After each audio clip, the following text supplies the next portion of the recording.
So over to you, Debbie. Thank you. Hello, thank you all for coming. So I'm here to talk about Adventures in Maps, which is a book that I've been working on with Bodleian Library Publications. And a few years ago, we came up with the idea of doing a book on maps and travel, featuring maps and the Bodleian, because obviously maps and travel are themes that go together pretty well. Clearly, maps and travel also intersect in quite a lot of different ways. So we've got explorers' maps, where they've shown their routes. We've got maps to help people travel, like road maps and sea charts and Ordnance Survey maps. And we've even got maps for planning infrastructure, like new canals and railways and that sort of thing. So the way we decided to tell this was in 20 stories. So we've got 20 stories of different journeys, all featuring different types of maps and illustrated with maps. And the stories bring the maps to life and vice versa. Now, I've only got 10 minutes, so what I'm going to do is focus on one of those stories in a bit more detail, and then I've also just got out a small selection of other things so that there's a wider variety, which I'll just introduce briefly. So the one that I'm going to start with is the story of the first ever landing on Rockall. Now, I don't know if you've all heard of Rockall. It's a rock, a sort of largest chunk of rock in the middle of the Atlantic Ocean. It's over 300 kilometres from the nearest inhabited land, which is the Scottish island of St Kilda. And it's been known that it exists for hundreds of years, and it appears on some maps from the late 16th century. The first landing there was in 1811, and this is a chart from 1788, so it's a little before then. This shows the North Atlantic, and Rockall is just marked as a little dot, which is basically what it is. It says, I, Rockall. And the story of the first landing is told by Basil Hall, who was aboard, he was a lieutenant in the Royal Navy, and he was aboard a sailing ship, a frigate called the Endymion. And he describes how the Endymion initially saw what they thought was a ship on the horizon. Because although Rockall was known about, it's obviously only rather sketchily known about. And then as they got closer, they saw that the top of it was a bright white and the lower part was dark, which was a rather surprising arrangement of sails. And then as they got closer still, they realised what it was.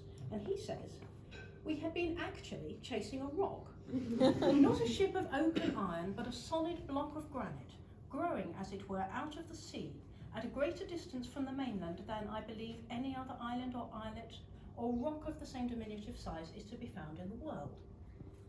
So they decided, it seems almost on whim, to land on it. So the sailing ship kept her distance, and two smaller boats with exploring parties came nearer. One took soundings, and then they went ashore. They had measuring equipment, they had sketchbooks and geological hammers. They were all happily occupied, and it was a fine day, and they didn't notice for a while that there was a bit of haze gathering on the sea. And then they looked around and said, it's getting a bit foggy. Maybe we should go back to the ship. But that wasn't actually that easy, because the sides of the rock were very steep and there was a bit of a swell. So they had to get back into their small boats by largely taking flying leaps. Paul described this as being quite concerning, particularly the larger, heavier sailors. There was a few they just crashed straight through, got all the way to the bottom of the sea, which is still very deep at that point. But everybody was safely aboard, and they set off to join their ship. They couldn't see her, she disappeared in the fog. So one of the more agile sailors went back onto the rock, and he climbed up to the top and he looked, and he came back to report that he couldn't see the ship and he could see an approaching fog bank. So they settled in for a bit, hoping things would improve, and after a while the ship, who was obviously sailing around looking for them, came back into sight, and they set off after her, but she didn't quite see them and disappeared into the fog. So they thought they'd better go back to Rockall, and they turned around to go back, and then they couldn't find Rockall either. So they were in the middle of the sea in the Atlantic with not really very many supplies, cut off from land hundreds of miles. It wasn't a very good situation, but they did manage to find their way back to Rockall. They waited there and thought they would have to shelter as best they could on the rock for the night. But fortunately, just as night was about to fall, the fog did lift and they were able to rejoin their ship. So now I'll just tell you a bit more about some related maps. So that's the sort of map that predates this. This is an Admiralty chart. This one was actually published in the 1860s, but it was first produced, it's a revision of one from the 1830s, and the earliest surveys are from 1812.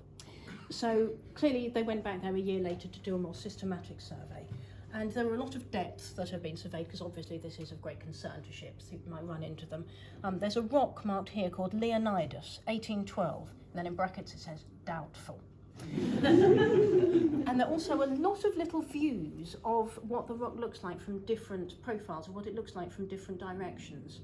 You do quite often get these on early charts because they were very useful for locating yourself, but there were really quite a lot of them. And it also says in the description that the summit can be reached on the northeast side, but landing is at all times difficult, which I think Paul and his companions could vouch for. Then we move on. This is over 100 years after that first landing. This is 1917, and this is a commercial chart made by Imray, Laurie, Norie and Wilson, who are still going to some degree. And this also has just one little view of Rockall. And it also shows Rockall and the depths and some surrounding rocks and shallows. And it says, Leonidas Rock, very doubtful. So it kind of been downgraded by this time, but I think they didn't want to completely assume it wasn't there, because if it was, you really wouldn't want to risk it, would you? Finally, in 1975, the Royal Geographical Society made the only detailed map of Rockall. To be fair, I think there probably isn't a lot of demand. But this does show the area around with quite accurate depth surveys. I think Leonidas Rock has now disappeared completely. But there's also a nice little view of the rock itself, and there's just one named feature on it, which is called Hall's Ledge. So Basil Hall has got that named after him. It is the only named feature on Rockall. So that's the story of the first landing on Rockall.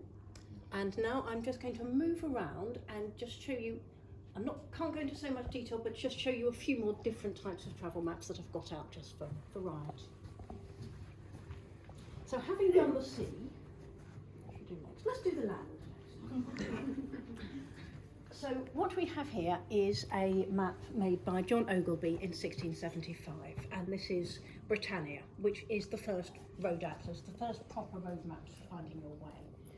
Something that's a bit surprising is that the idea of using a map to find your way for a journey by road is relatively recent. I think until this time there are a few earlier examples, but there are not very many. And this was the first time they'd really gone mainstream. And I don't know if you're familiar with Ogilby's work, he's well known, but he had a lovely idea. He drew strip maps just following the roads, and they just follow the orientation of the roads. There's a little compass rose on every strip, and then it means that you can cover a large area of the country without the map becoming too big and unwieldy, because he just showed the bits that you needed to see. And that is obviously a huge problem for road maps, and has continued to be until sat-nav was invented. And the maps are quite decorative, and they have little cartouches, and this one that it's open on is the area around Gravesend, and so it's got a bit of a nautical theme, and it's got people standing on seashells and things like that. And in the book we use this to illustrate the journeys of Daniel Defoe, who is actually very cagey about whether he uses any maps at all. The only maps included in his tour through the whole island of Great Britain are historical ones. But these were commonly being used for travel by this time. And he certainly describes the roads in a way that brings them to life. And so this area around Billericay, he tells the story of a sailor who came ashore at Gravesend, as they often did. They were given their pay. And so this was dangerous for them. If they'd been at sea for a long time, they'd have a lot of money, they'd go ashore, they'd probably have a few drinks, and then they could be robbed on the road. And a highwayman robbed a sailor, crossed the river, and then travelled all the way up through all these places, all the way up to Malden, and then went on from there and on to York, and claimed that he couldn't possibly have done it because he was too far away. It's very like the story of Dick Turpin. It predates it a little bit. I think it's probably an apocryphal story that's appeared in various forms over the years. Defoe's also very rude about probably just accurate about the state of the roads. He says the roads of Essex in winter are scarce passable for horse or man. And one quite nice little detail is he talks about the geese. Geese were taken to market, and they'd be driven along the road, because obviously this was the easiest way to get them there, until October. And then after that, the roads were so bad that they couldn't be. And when you think the geese have webbed feet, that does bring it home to you. Big webbed feet. It was just too muddy. They couldn't go along them. So the roads were very bad. However, how am I doing for time? Just quickly then. This is an interesting example of one of the unusual forms of road map that were derived from Ogilby. So once he produced this accurate map of the roads, people started putting roads on all sorts of maps that they never had before and slapping them onto existing maps. But this is one, it's called the Grand Roads of England, and the first edition came out in 1679, so just a few years afterwards. And it's almost like the tube map. It's a sort of topological diagram that lists all the places and just shows all the roads going off as straight lines. Some places appear more than once, but it's incredibly dense with detail, different hierarchy of settlements, distances between places. So it's something that didn't really catch on, but I think it's a wonderful idea, so I wanted to show you. I have two more things. A lovely porcelain atlas, which I just had to get out because one of the most beautiful maps in the book. This is from the late 16th century, and we use it to illustrate the travels of Sir Richard Hawkins, who went around South America. He was a privateer, he was a cousin of Francis Drake. He raided various Spanish ships and settlements before eventually being captured and taken hostage himself. And so this is a very beautiful map. It's in porcelain style, so it's the style of a sea chart, although it's so elaborate and decorative that I think it's quite likely that one of this quality was never actually taken to sea. And it shows South America as both rich, there's gold all over it, it's very beautiful, it's got these lovely snaking rivers, but it's also warlike. It's got people sort of about to smite each other with battle axes and fire off arrows and that kind of thing. And so it very much accords with the experience he had of the place.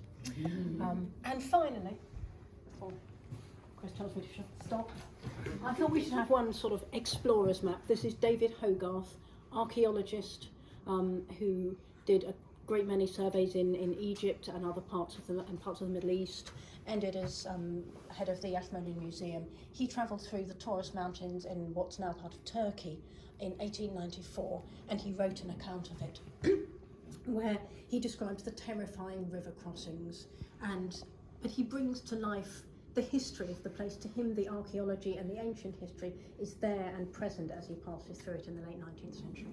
So it's a wonderful account as well. That is all I have to say, except that if you would like to buy the book Adventures in Maps, it would probably make a lovely Christmas present.